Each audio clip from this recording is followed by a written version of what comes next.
it's unfair for me to show my bias that I love Mighty Mouse. More so than little Nelly over here, perhaps. Now, if you want to take a picture of something that is so unique. It's Mighty Mouse is a Kitfox 3 that has been totally redesigned and redone.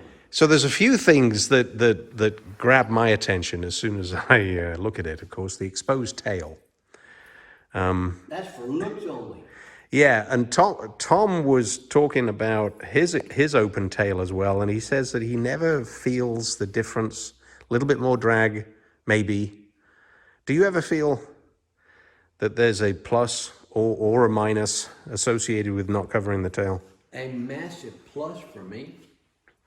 I originally come down from the coast, right off of Corpus Christi, with salt air and salt atmosphere. You can keep everything clean. And all of these joints, these well spots, and especially if you'll film down here on the tail, I can see every joint, every well, every bolt Keep it is pristine. visible to look.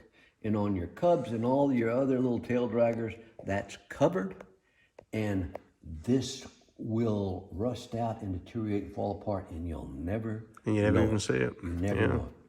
So if I lose 3 or 4 miles an hour by not covering it, this is not It's not the race machine. a anyway. race machine. Cross country, super fast. It's made to putter. What choice?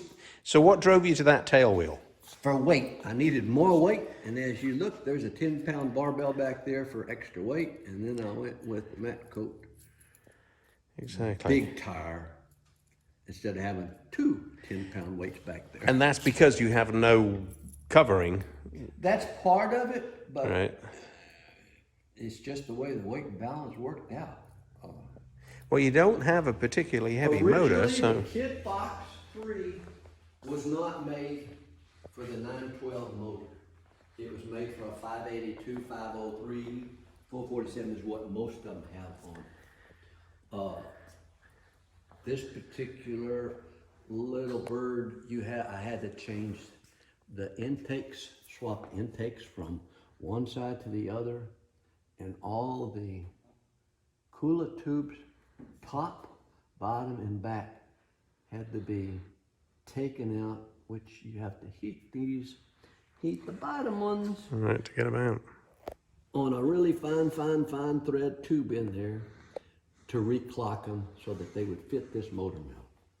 And it never flies with the cowl, does it? No difference in it. And it's spotlessly Visibility clean. is not like any other Kitfox 3.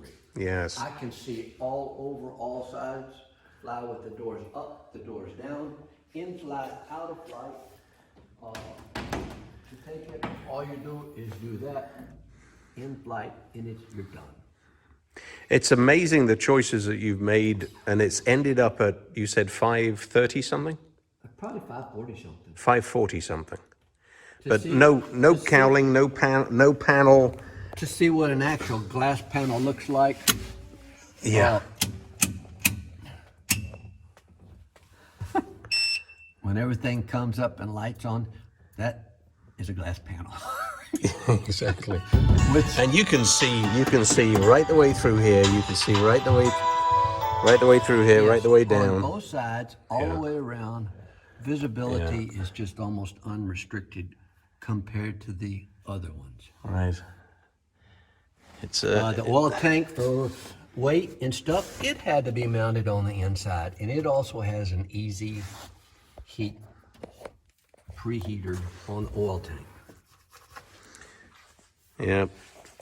It was added, there was an extra fuel tank. This is one of the few that has the fuel tanks behind there. They're supposed to be in the wings, wing tanks. I don't like that. So I opted for a 10-gallon aluminum tank on this side that sticks out the bottom, and another 6-gallon. This is what my main fly off of, that it overfills or refills as soon as it gets a gallon and a half out. an automatic pump comes on and pumps, transfers fuel out of this one into that one. So I've always got at least 8 gallons, even when this pump stops. Whatever, I know I got 8 gallons of fuel. And you could move them back a few inches and get rid of that 10 pounds in the tail, couldn't you? You can't, there's no room with No, your aileron. no room. You see with your ailerons right there? Oh, yeah. That's almost touching the back of the tank on either side. You're just room limited. That's the whole thing. But God, what a beautiful, it's a, Massive room limited. This is a Tom Shantz.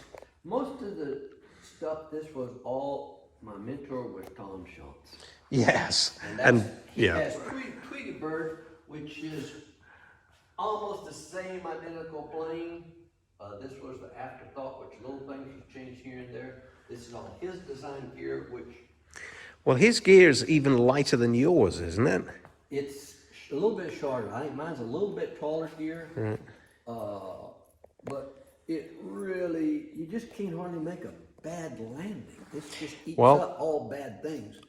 We remember when Tom came into our front yard and one wheel must have raised 18 inches.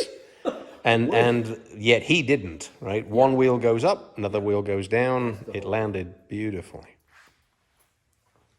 And we're going to see this thing do a fairly short. I don't mean a stall competition, but I'd love to see you take off on this and land, and then we'll shoot. The 3 had droops, didn't it, on the tip? Didn't the 3 have drooped tips? Yes and no. The biggest deal on the 3 is the concave wing. Right. It's not a flat wing on the bottom. Okay. Yeah. It's concave. Well, that is what gives it more lift. It also, if you give one, you got to take from there. So, okay, now you're going to take Now one it's from slow. speed. Yeah.